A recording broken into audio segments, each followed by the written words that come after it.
Okay, so, we're always getting these interesting ideas and topics from you all. And this one, well, it really stood out, this concept of otium Opium, yeah. from ancient Rome.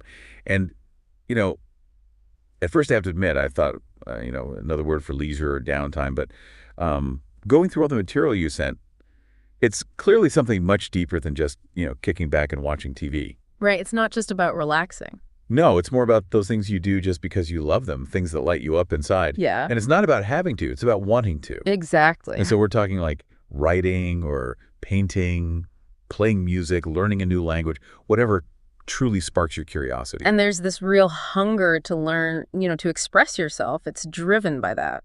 It is, and that's what we're going to try to unpack today, how embracing this otium can bring you fulfillment, but also maybe even open some unexpected doors down the line. I think what's so fascinating looking at all these sources is that emphasis on intrinsic motivation. It's not about, checking some off a list or achieving some outcome for someone else. It's about that internal spark, that genuine desire to engage with something for its own sake.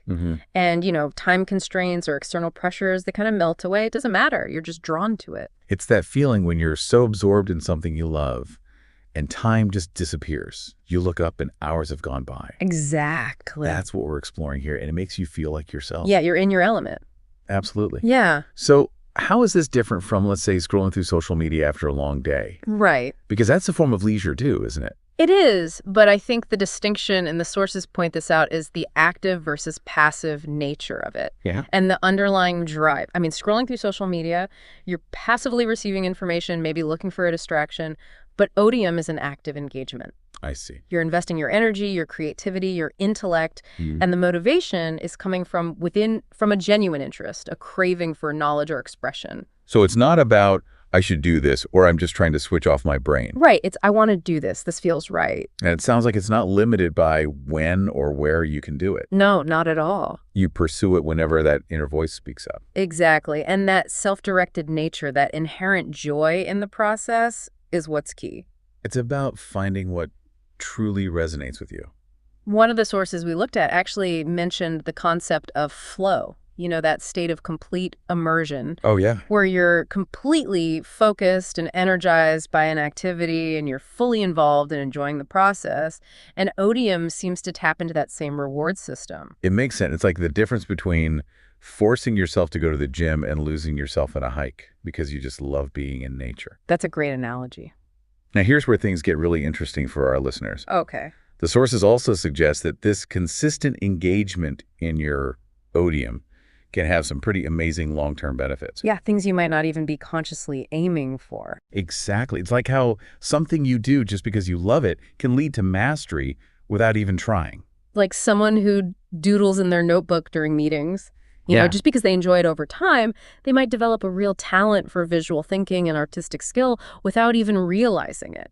So it's like that photography you do for fun on weekends or baking bread, because it's therapeutic. Right. It's not just relaxation. It's an opportunity to hone your skills and deepen your understanding almost accidentally. Absolutely. And if we think about the bigger picture, these skills developed through odium can actually intersect with the other areas of your life in unexpected ways. It's like you were saying about the doodler.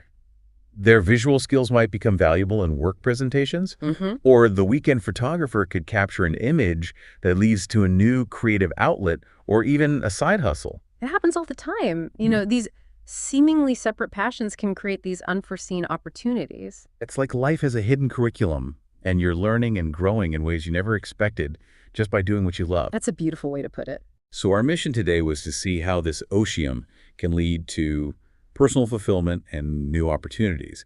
And it seems like the secret is consistent dedication to the things that really captivate you. It's about recognizing those sparks of interest, those activities that make you lose track of time, and nurturing those passions, engaging in your own form of otium. And it's so personal what brings one person joy.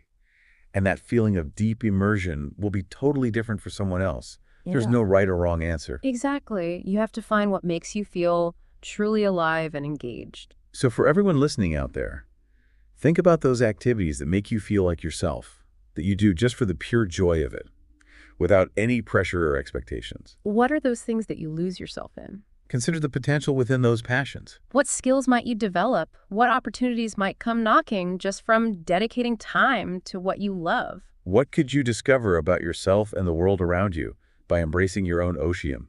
That's the real question. It is, and that's something for all of us to think about. Absolutely. Thanks for joining us on this deep dive. It's been a pleasure.